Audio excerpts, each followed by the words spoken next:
Welcome back. Let's get into some real politics now, and let's start off on the Republican side. My first question comes to Bill, and it really focuses on the direction of the GOP on the national level. Should they focus on the packaging or the principle? Now, earlier this week, the RNC chairman, Reince Priebus, he unveiled, I still can't get over who named that kid Reince, but anyway, he unveiled his so-called autopsy of the GOP. I think this was a healthy exercise. Apparently not everybody agreed on the right, but anyway, the changes he says the party needs to make in order to move forward effectively lays them out in the report, concluding that his party needs to better connect with the minority, female, and young voting population. The report also found that voters describe the current GOP most often as scary, narrow-minded, and out of touch, as well as a party of stuffy old white men. So what to do? Is it about the product or the package? Well, two people had a very spirited debate, and I don't think anyone would call these folks bleeding hearts here. Sean Hannity and Ann Coulter. They faced off on this very issue in many ways. Hannity saying the GOP ought to stand on principle, while Coulter says it's more important to perhaps bend, of all people, Ann Coulter here, for the sake of winning elections. Take a listen. The House Republicans, they've got to hold the line and be willing to, quote, shut down the government and deal with the president demagoguing. I'm not sure that's a good idea. We're going to disagree. I like this. You know, but Ann, we won't get to a balanced budget unless we get rid of this monstrosity. I agree, but I think what we have to concentrate on is winning. I mean, as the last series of elections have shown us, passion and principle is great. But that's passion and principle. We need to win elections, and that's how you actually change stuff. And we're not, I mean, Obama is not going to sign the repeal of Obamacare. And I was working for the U.S. Senate after the 1994 election because I thought things wouldn't change if real right-wingers didn't go and work there. And I remember what happened. I mean, things were going gangbusters. First Republican Congress in 40 years. We cut taxes. That was what gave us the magnificent economy that Clinton brags about, and yet that government shutdown at the end of 1995, the Republicans' first term there, it really, really hurt Republicans because it looks like we didn't care about the things that weren't being. Wait a minute, they still hung on to the House. Deficit. They hung on. They won. They won. And not only that, that's how we got to a balanced budget. It hurt us. It hurt us trying to push other things. And this is repealing Obamacare. Yes, keep talking about it. Yes, keep putting it in. But the idea of shutting down the government unless Obama signs a repeal of Obamacare, I think, isn't going to work. But that's symbolic. Okay. Probably the longest I've listened to Ann Coulter. But anyway, and I say this looking for something that doesn't fall on me from above, but I think she's right. I mean, if not about the whole, they save the economy with the tax cuts and all that stuff. We'll get that at a later point. But this is the inner debate right now in the GOP, isn't it? There's, you know, from the outside, this is all looking very ugly. This is terrific. Like, what's going on in the Republican Party is fantastic. There's a lot of people. Overdue, right? It's overdue. Like, the air is clearing. People are saying what they think. People are breaking ranks left and right on lots of issues, on gay marriage, on tax. I mean, on no, lots but of you things. say that. I know you're right. Yeah. But you look at what Portman did. How many people followed? All told in Washington, you got 2 House Republicans for gay marriage, not one other senator. And by the way, they should take Portman's quote and put it on their wall. It's the best rationale, if you're a conservative, let alone a Republican, why you should support the idea of gay marriage. Keep the government out of the bedroom, right? Yeah. And he laid it out so articulate, let alone he has the human interest story to give you more credibility. But nope, my point to you is, I hear you're saying people are breaking ranks, but are they really? They are, and you hear it internally and externally. You hear it. I've been fortunate to be in some of these discussions about rebranding the party. And people are speaking really frankly. They're putting it on the table. If you look at my first reaction to seeing the Growth and Opportunity Project when it came out on Monday was, I can't believe this was released publicly. It's so critical. And then I smiled and thought, terrific, good for Priebus. Okay, but if somebody comes out and says, I asked another Republican consultant earlier this week, I go, do you think Portman's going to lose any votes in the primary? He said, yeah. Yeah, of course. And I go, really? And I go, yeah. I mean, who could be against the guy? It's his kid. And they go, oh, he'll lose. No, he'll lose. And what about even in a more red state than Ohio?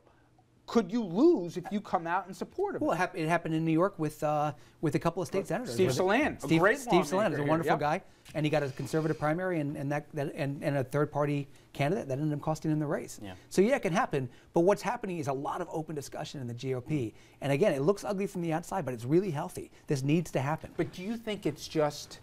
I mean, I hear so many people after November. Oh, if we had somebody else other than Romney.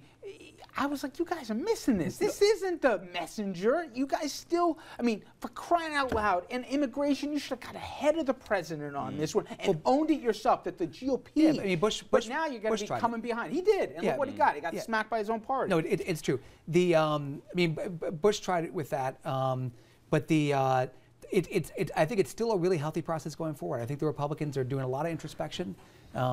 It's the right time for it. It's a good thing.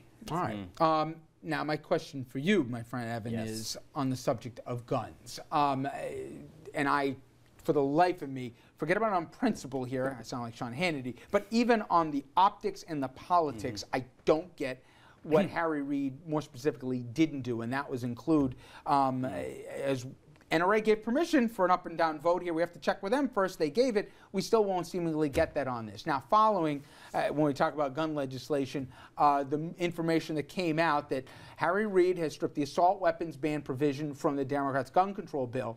We saw this in the cover of the Daily News, who said simply, shame on us. And around that title were the pictures of the Newtown victims. Now, some reports had emerged that an expansion of background checks to cover private gun sales wouldn't even make the cut. But with a hue and cry, hopefully that's what shamed them. Reid said background checks will be in the Senate bill here, altogether comprehensive. Governor Cuomo, earlier this week, said that he wants to amend the state's brand new gun ammo thing, and that kind of made sense. I don't know how you find a clip for 7 bullets, but, you know, again, okay. But where are Democrats on this? Where's the National Party, and has it really cost Cuomo 15 points like they say in the polls? That's what's driving even his drop here. Are people looking around saying, maybe, even though the national polls say the public wants this, this might be politically dangerous? Yeah. Well, I'll get to the national polls first. Look, as you know, 3 out of 5 people across the country think there should be an assault weapons ban. 90% think we should have a universal background check. That's right. And that's still in question, by the way. That's no easy going through the House, believe it or not. But the amazing thing here is that this has become political football once again. But we have learned. Democrats. Don't point. Let's not point the finger at Republicans. No. I am not forgiving us for this one. I've got to say I am extremely disappointed in my party nationally. I think that this was a Faustian failure. They have made this dirty deal with the devil before. Rahm Emanuel did it. To win the House back, and then when he ran or helped run Obama's first campaign, they put this aside so they wouldn't have to deal with it in more conservative areas. And there are plenty of Democrats in these vulnerable House seats that they have to get in 2014 that are for gun rights as they see them, and against common sense measures. That is what this is about, and that is very sad. I don't get.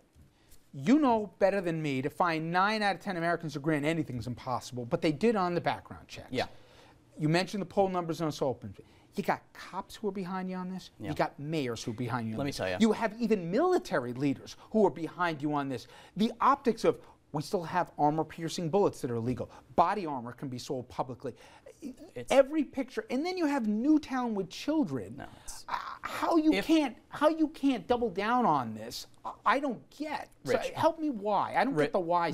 Rich, if not now, when? Right. I mean, what has to happen? It is insane that we are at this point, and that they are actually not even having an up or down vote. Right. Forget putting it in the omnibus packet. Have an up or down vote. Let's see who the scoundrels are that don't want these common sense measures.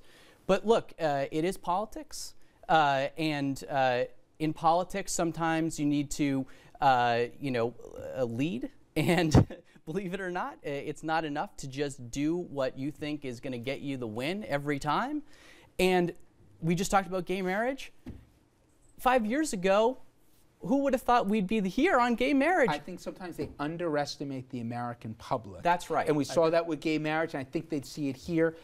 And for me, I watched the press conference yesterday. We aired it where you had the vice president and you had Mayor Bloomberg. And it was okay. I've heard this before. But when that dad came up who lost his daughter in Newtown, and you heard him talk, I said, if they had a 10th, or how about a single percentage of the courage of this guy, let alone, God forbid, the kids, right? We wouldn't be having this conversation. And this isn't about the right to bear arms. This is just, again, you disagree with this, fine. up or down, vote for it. At least have that. It just, to me, I was so disappointed in Democrats. Make it impossible to support these crazy positions against sensible controls. Make it impossible. And you can do that. I don't understand why the White House hasn't used this not just as a way of talking about guns, but a way of talking about extremism in general. And they could do that if they messaged it right and if they were brave enough to move forward on it. They have failed on this one, and I'm not going to give them a pass. And they have the public with them? They have, we said, every constituency you'd want with them.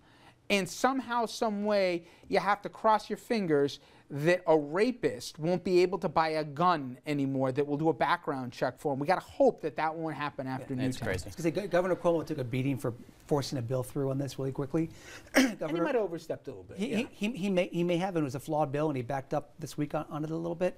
But Governor Cuomo is a very bright political tactician. He understands the news cycle. He understands how brief a news cycle lasts today. He got something through while that news cycle of Newtown was fresh. Yep. The news cycle of Newtown is now 100 days old. And you get the 100th anniversary thing, It's but that it'll be gone by tomorrow about, again. right? It's that 5-week rule. But he did use the moment, and we should give him credit for that. I mean, I agree it went very quickly, but nobody's going to disagree with this law now. And there were a few small things that needed to be corrected later. Never hurt anybody that we had to correct them later. We'll be happy we have that law forever. It protects millions of New Yorkers. It was the right thing to do at the time, and that showed leadership, and that's what we needed in the White House we didn't get. And it's in short supply right now in Washington. All right, we take a quick break. But when we come back, something the three of us can agree on, and that is March Madness. It is one of the best times of year here. Even if you don't follow college hoops real closely, all of a sudden you care about St. Mary's and Valparaiso and schools you never heard of or could find on a map. Well, with that, a lot of money's being gambled, and the only people not seeing any money are the kids playing hoops on the tube. We'll talk about that after this.